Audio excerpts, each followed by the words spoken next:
जय श्री राम दोस्तों, स्वागत है आपका अपने YouTube चैनल संस्कृत धारा में। मैं हूं आपका अपना एमडी शास्त्री। आज यहाँ पर हम बात करने वाले हैं संस्कृत के बारे में। अपना जो एग्जाम अभी राजस्थान के अंदर सबसे बड़ी जो भर्ती होने जा रही है वो क्या है कि अपने जो कह सकते हैं कि रीट की भर्ती हो रही है। रीट की फर्स्ट लेवल व सेकंड लेवल दोनों की भर्ती है अभी। और साथ में यहां पर कह सकते हैं कि भी सेकंड ग्रेड अध्यापक की भर्ती है, ठीक है। और फर्स्ट ग्रेड की भी है, फर्स्ट ग्रेड अध्यापक, तीनों की भर्ती यहां पर आई हुई है। और तीनों हमारे हम यहां पर जो बात करेंगे तीनों की तीनों भर्तियों के बारे में बात करेंगे। कौन सी विषय के बारे में? केवल और केवल संस्कृत के बारे में हम यहां पर बात करेंगे। जो भी संस्कृत से जो भी विद्यार्थी हो, संस्कृत से जो भी विद्यार्थी हो, उन सब के लिए हम यहाँ पर बात करेंगे। तीनों क्लासेस के लिए कह सकते हैं, तीनों कंपटीशन के लिए कह सकते हैं, और तीनों ही पदों के लिए कह सकते हैं कि हम अपनी जो संस्कृत विषय से जो भी एग्जाम दे रहा है, या फिर कह सकते हैं कि ये एक भाषा भी है जो रीट के अंदर और फर्स्ट लेवल और सेकंड लेवल दोनों के अंदर भाषा के रूप में भी ली जाती है। इसको भाषा के रूप में भी लिया जाता है। एक हिंदी आती है, इंग्लिश आती है और संस्कृत आती है। उसमें से जो भी संस्कृत भी लेता है तो उसके लिए भी यहाँ पर आपको सब चीज बताई जाएगी और सब चीज हम यहाँ पर पढ़ेंगे भी।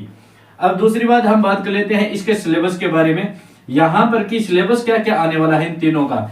सबसे बड़ी बात तो यह है कि हमारी जो संस्कृत की व्याकरण है ना, उस व्याकरण के अंदर यह विशेषता है कि ये चाहे फर्स्ट लेवल की हो, चाहे सेकंड की हो, चाहे रीट की हो, कम ज्यादा हो सकता है, परंतु व्याकरण तो एक ही है। जो कहते हैं कि पाणिनि की द्वारा, पाणिनि कह दो, चाहे कात्याഞ്जलि कह दो, या फिर पातंजलि, इनके द्वारा जो रचित लिखित, चाहे सूत्र की बात आ जाए, चाहे वृत्तिक की बात आ जाए, चाहे महाभाष्य की बात आ जाए, ये तीनों के तीनों माध्यम से जो व्याकरण लिखी गई थी, जो अष्टाध्याय लिखी गई थी, जिसे कहते हैं अष्टाध्याय लिखी गई थी, उसी के माध्यम से हमारी पूरे के पूरी संस्कृत की विषय जो है वो चलती रहती है। अब यहाँ पर हम बात करते हैं कि यहाँ पर हमें सिलेबस की बात करनी पड़ेगी।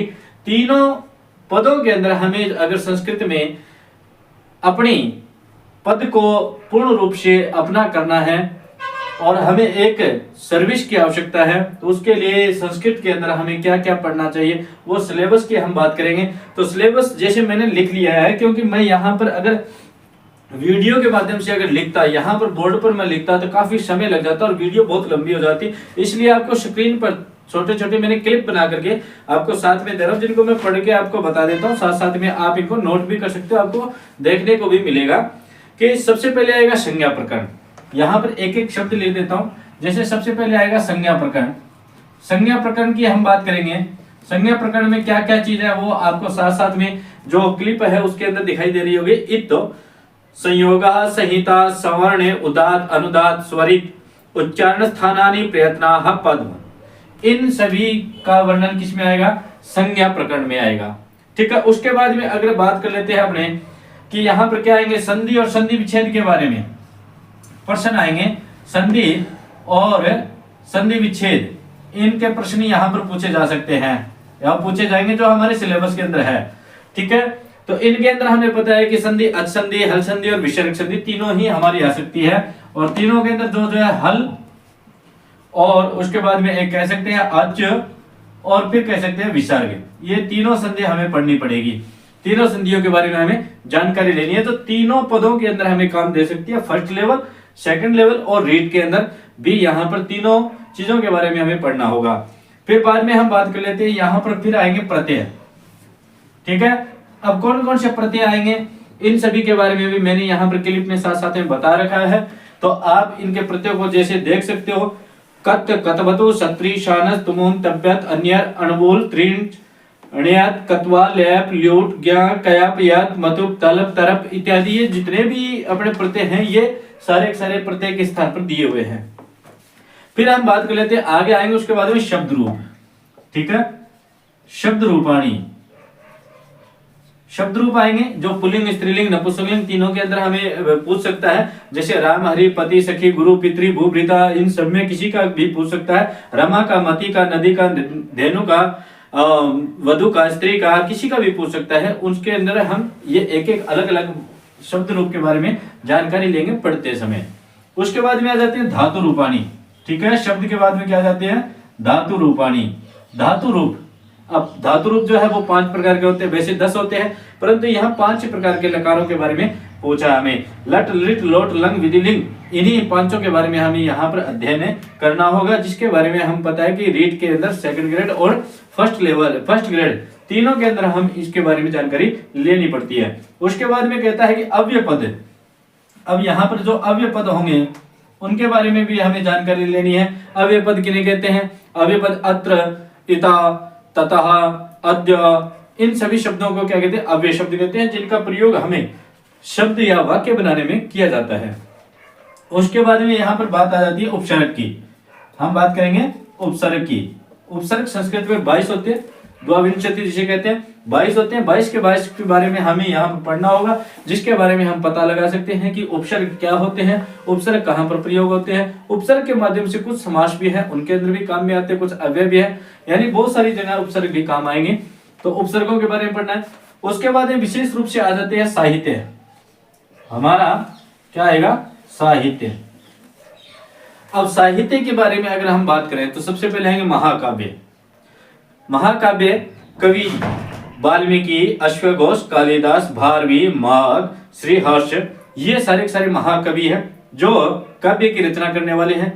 फिर बाद में गद्य काव्य की अगर हम बात करें, गद्य काव्य की बात करें, दंडी, सुबंधु, बाणभट्ट, अंबिकादत्त, व्यास इत्यादि जो कवि हैं, इन्होंने गद्य की रचना की थी। गद्य के बारे में भी पढ़ना जरूरी है। उसके बाद नाट्य, नाटकों के बारे में, जैसे भास, कालिदास, भवभूति, शूद्रक, विशाखदत्त इत्यादि जो भी है उनके बारे में भी हमें पढ़ना है। नीति काव्य है, नीति सत्य कह सकते, नीति काव्य कह सकते, इनके बारे में भर्तृहरि, पंडित विष्णु शर्मा और पंडित नारायण शर्मा, इनके बारे में भी पढ़ना हमें जरूरी है। उसके बाद में अर्वाचीन काव्य।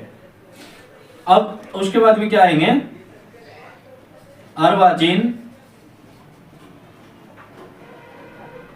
काव्य, यानी अर्वाचीन जो कवि हैं उनके बारे में देवर्षि कलानाथ शास्त्री, भट्ट मथुरानाथ शास्त्री जी और पंडित पद्म शास्त्री, डॉक्टर प्रभाकर शास्त्री, पंडित सूर्य नारायण शास्त्री, इन सभी के बारे में भी हमें जानना है। उसके बाद में स्नातकोत्तर के अनुसार, यानी स्नातकोत्तर, ठीक है, स्नातकोत्तर के अनुसार है हमें क्या दिया है? प्रश्न पूछे गए हैं। प्रश्न कौन से पूछे गए ये यहाँ पर बात करते हैं कि इनकी यहाँ पर सूत्रों के हिसाब से पूछे जाएंगे, सूत्र के प्रश्न बनाएंगे। और सूत्र कौन से होते हैं? जैसे कार्य के अंदर सूत्र है, प्रतिपाद इत्यादि वाला, जो उनके बारे में हमें यहाँ पर सूत्रों के बारे में पूछेंगे, तो सूत्रों के प्रश्न बनाना वो सब हम यहाँ पर पढ़ेंगे। उसके बाद में आते हैं भारतीय संस्कृति से संबंधित प्रश्न। अब भारतीय संस्कृति की बात की जाए तो भारतीय संस्कृति के अंदर क्या क्या चीज आ जाता है वो यहाँ पर बता देता हूँ। वर्ण व्यवस्था आती है, सबसे पहले कहती है वर्ण व्यवस्था आती है। उसके बाद में आता है आश्रम व्यवस्था, फिर षोडश संस्कार यानी 16 प्रकार के जो संस्कार होते हैं, फिर पंच महायज्ञ 5 प्रकार के जो महायज्ञ होते हैं हमारे वो। उसके बाद में जो लास्ट में अंतिम में आती है वो आती है हमारी शिक्षण विधि। क्या आती है? शिक्षण विधियां। ठीक है, क्या पढ़ेंगे हम? शिक्षण विधियां।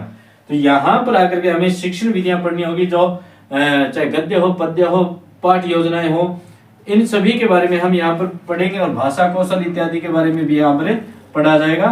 और यहाँ पर हम फिर कहते हैं पाठ योजना की बात करें, पाठ योजना, तो यहाँ पर गद्य और पद्य दोनों के बारे में हमें पढ़ना पड़ेगा।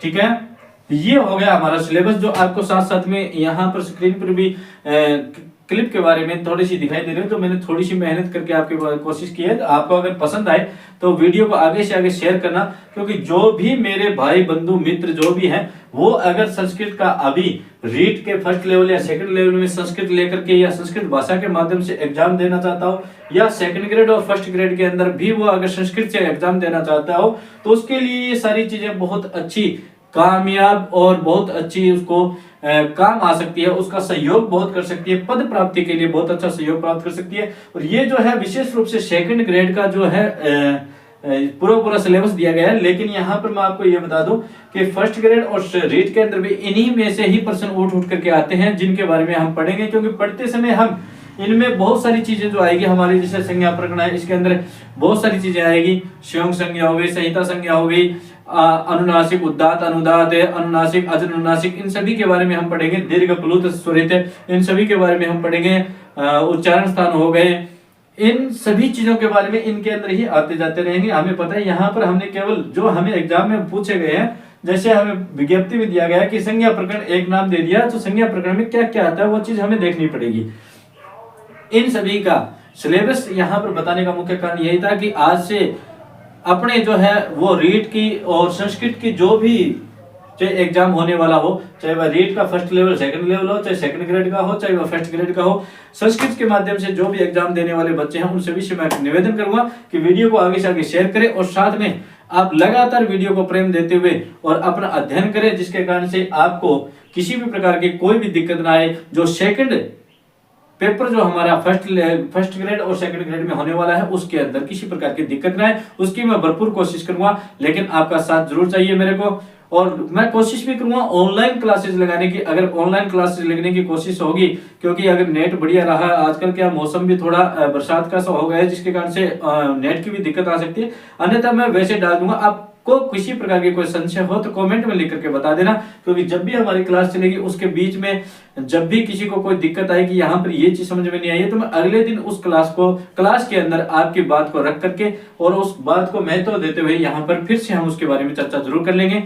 फिर आपके जो संशय होंगे वो दूर होते हुए यहाँ पर दिखाई देंगे। मैं हर प्रकार से कोशिश करूंगा आपके हर संशय को दूर करते हुए और आपका पूरा सहयोग करने की कोशिश करूंगा आपको पद प्राप्ति के लिए। फिर मिलेंगे आगे वाले वीडियो में। जय श्री गणेश, राधे राधे।